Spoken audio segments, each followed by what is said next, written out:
What's up guys? Today I'm going to be teaching you how to design a very simple rocker arm or cantilever setup for your suspension that is effective. It may not be perfect, and if you want it to be perfect, you're going to have to computer design it. But this will get you in the ballpark because I've seen way too many setups at SEMA and other places where the angles are just super far off. So hopefully this gets you a little bit of an idea of where to start. So right here you can see the cantilever rocker arm base that I designed in conjunction with Pizza Boy Metalworks. And basically these are cut out of 6061 aluminum with some big beefy bearings in the bottom to hold basically any amount of force that a car could put on them. They're designed for 1/8 inch plates on each side. You could double shear it, as you can see right here, and you can order these plates or a few of these plates through SendCutSend and have a lot of adjustability. And then this bracket or this area right here is set up for the sway bar, and that just gives me a little bit of adjustability on that as well. Now the center bearing inner diameter is 5/16 of an inch, and this can be mounted in single or double shear configuration. Double shear is usually preferred, but single shear works totally fine. Now this is set up in a double shear configuration like this, and then once you figure out the mounting of the rocker base, the next thing you're going to want to figure out is the length of your pivot arm.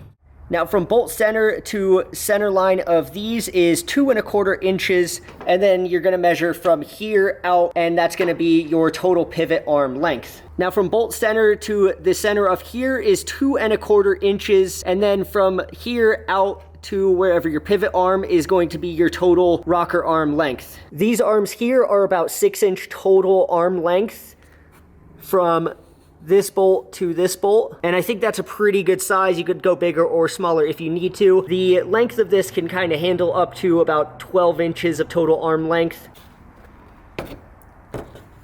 Longer than that, you may want to consider using a thicker plate, but these are set up to be flush with an 1/8 inch plate. Now the length of these will be largely considered just by your clearances, and you can see I can't really go much longer because then I will have some interference with my upper control arm here, and then if I go too long on here, I'll have clearance issues with my hood, which is already pretty tight.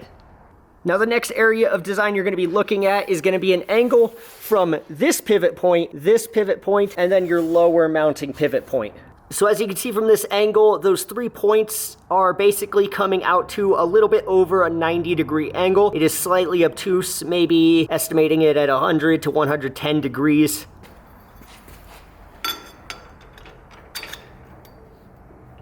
Now you're going to want an obtuse angle for this lower one, because as your suspension compresses, it is going to come up and get closer to 90. Once you get past 90, then each inch or millimeter or anything of your compression is going to be rotating this less and less, and then eventually once you get to the top, it's moving it almost not at all, and it's going to be digressive, so it's going to get softer as it goes up. Whereas what you want is you want it to be progressive, so as you come up it's going to get stiffer and stiffer until you reach 90. That's going to be maximum stiffness. If you do past 90, it's not the worst thing in the world. It'll just start to exponentially decrease the further past 90 you get.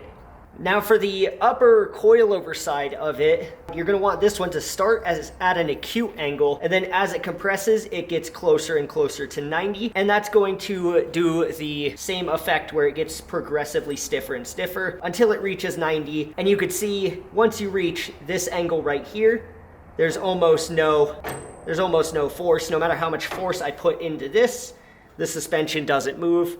And then same thing from here, it gets easier and easier and easier, and then right here at 90 is going to be the easiest to move the suspension, and that just means the coilover is going to be essentially maximum stiffness here at 90, and then get progressively softer the closer you get to 180 degrees. So if you start here slightly below 90, compress into 90 degrees, then you're gradually getting progressively stiffer until you reach 90.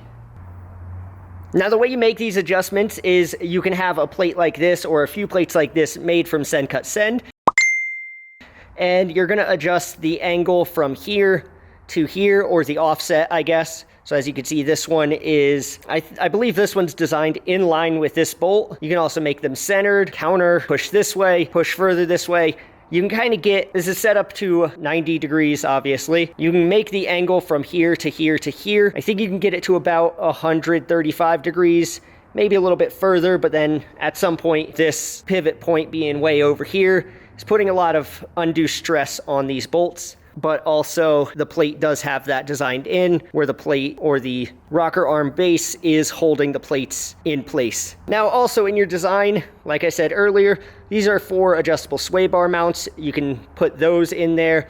You can add suspension potentiometers to see your ride height and basically anything else you want. And then also if you want to start playing with it, if you shorten one side, lengthen the other, you can soften your effective spring rates, you can stiffen your effective spring rates without adjusting your valving. So that's a pretty neat feature of the cantilever. And then of course another huge advantage is that these can be mounted basically anywhere. It's really simple to put them in line like I have here, but you can mount them front to back and have your coilover sitting behind the wheel, and that, you know, affects your weight balance. You could put them here, down low, up top, you know, wherever you want. You do angles like this, but you just got to make sure you keep your geometry all squared up so that you're not pushing on this in a weird side load on it. These bearings can take about 2,500 pounds of force a piece, I believe.